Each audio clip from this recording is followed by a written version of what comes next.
slow up, no I don't take shit. I got no love for the fakeness. If you wanna play tough and wanna hate this, I'll always show up. I don't ever slow up, no I don't take shit. I got no love for the fakeness. If you wanna play tough and wanna hate this, I'll always show up and make a statement. I don't.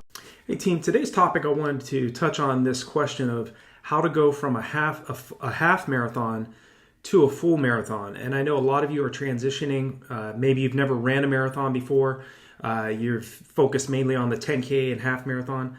But I do think once you get to the point where you can run and race and complete a half marathon, the logical next step is to focus on getting to that full marathon buildup and getting fit enough to race 26.2 miles. And the major, there isn't significant major differences between training for a half marathon and a marathon. I still think you still need to have a healthy dose of both volume, but you also need to be focusing on your speed, your stamina, and continuing to be very persistent and relentless with your buildup. Okay, a half marathon and a marathon, the better option always is a longer buildup rather than a shorter buildup. You just have less time that you're cramming into a short amount of period of time versus spending more time, allowing more time for your body to adapt to the stresses you're placing on it. And the half marathon and the marathon are both highly aerobic events, but you still need to focus on your speed. You still need to be doing one hill training workout per week or every other week. Focus on getting beyond just training on flat surfaces all the time. Start training on some hills. I mean, that's a form of strength training.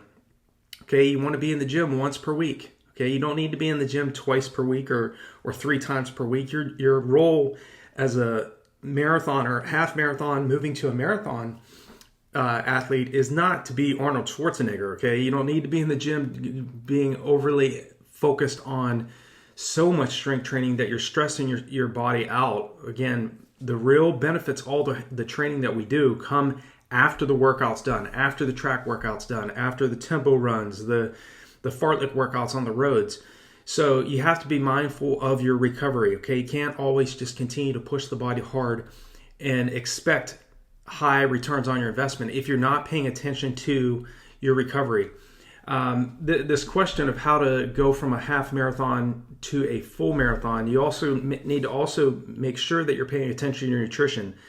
This event, the marathon, takes a great deal of time, effort, and patience on the part of the athlete. And if you've already been able to compete in a half marathon and race a half marathon, there's no stopping you to go after this full marathon event. Not getting too overly stimulated and overly focused on workouts that don't always go the right way, and races that you jump into as you're leading into your marathon buildup that maybe you don't run as fast as you want.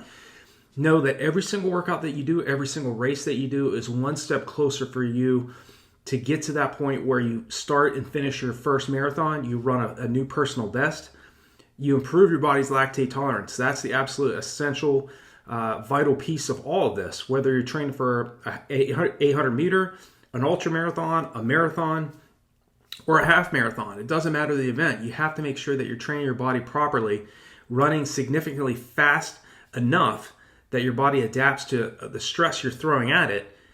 And then again, your body's ability to clear lactic acid more effectively occurs. It doesn't happen by just running slow all the time.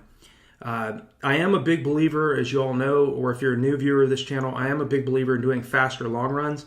But that being said, there has to be a component of running slow and long as well. Okay, you can't just run fast, varied pace long runs every single weekend. Okay, that's definitely a recipe for a disaster. Okay, you need to make sure that you're pushing the body hard, and then you're giving yourself 48 hours of recovery after each hard workout that you do. One of the biggest tactics that I use to help me go from a 1:13 half marathoner to a 1:07:06 half marathoner and a 2:43 marathon PR to a 2:19 was faster long runs. Okay, it's just not. If all you're doing is every single weekend running long and slow and easy every single weekend, you're going to be very strong endurance-wise, but in terms of going up against somebody that's running at faster paces and is also focused also on their recovery, they're being very smart with their training, you're going to have a difficult time because, again, even with Dr. Joe Vigil, one of the world's top coaches, distance running coaches, a world-renowned exercise physiologist, he said that the world's top runners, long distance runners as well as mid distance runners, are running around 30 to 40% of their weekly volume at or below their anaerobic threshold, versus the best Americans are running around 8 to 10% of their weekly volume at or below anaerobic threshold. So there's a drastic difference.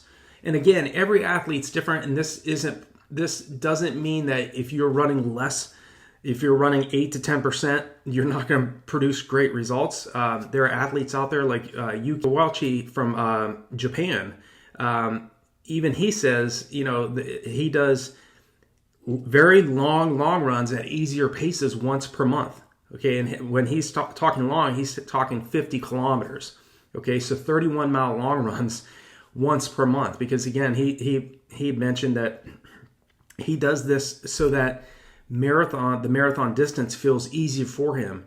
Okay, it doesn't mean that you have to go out and do 50-kilometer runs. You may be able to go out and run 16, 17 miles and get very close to the same results as athletes out there running 24 to 30 miles in length. So again, it's not about training hard, it's about training smart. Okay, and there are plenty of athletes out there that know how to work hard, that are disciplined, that are motivated. But when it comes to these longer races, if you don't have a healthy dose of both aerobic training as well as anaerobic training, and you're not running, and if your tempo runs are too short, if they're like 3 to 5 miles, and you're training for a marathon, you need to start thinking of longer, okay? And it's going to take time. Again, it takes anywhere from 3 to 4 weeks for the body to adapt to what you're throwing at it. So my advice is to get your tempo run out to around 10 to 12 miles in length.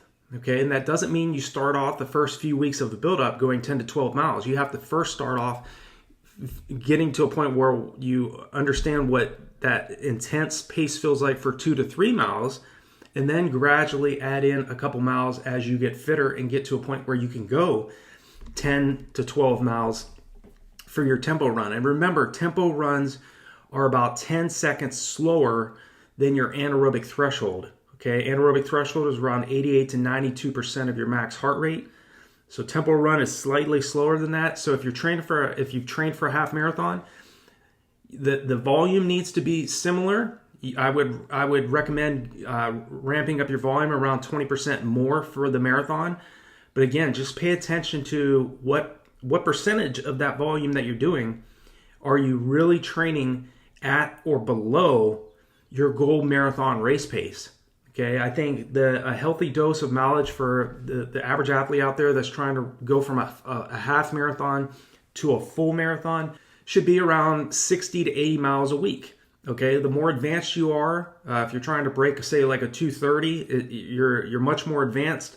Or if you've run, say, like a 110 half, and you're trying to run a 230 marathon, you need to, I would recommend more closer to 85 to around 100 miles a week. Okay, there's some athletes that go well above 100 miles a week, but again, it's not the volume you're doing, it's the quality of the training that you're doing that really you need to be paying attention to be successful, to go from a half marathon athlete to a full marathon athlete. And the fact that you've already run a half marathon, the marathon is not that drastically different than the half marathon. There are some differences, of course. It's double the distance. But if you're paying attention to the little details, you're running the tangents, you're not running any further than you need to in the race, you're paying attention to drinking and taking in calories in the race, practicing drinking and taking in gels during your long runs. Start dropping out water bottles every 3 miles during your long runs. Get your body accustomed to doing that so that when you get to the race, you'll have a better understanding of how much fluid your stomach can handle and how much additional calories that you can ingest, because again, you've practiced that over and over again. So I hope this video is helpful for all of you that are at the half marathon distance right now and you're thinking about transitioning from the half marathon to the full marathon. I have run 2:19:35 for the marathon distance, so I do understand how difficult this is. But that being said, it's a great transition to go from the half marathon distance to a full marathon, and you're going to be highly successful at it. You already are a highly successful athlete, and I appreciate you taking the time to hear me out. If you have any other questions, feel free to leave me a comment below. Check out the resources below these videos, as well as on RunDreamAchieve.com. Wish you all the best in your upcoming training and racing, and I look forward to hearing about your new personal best.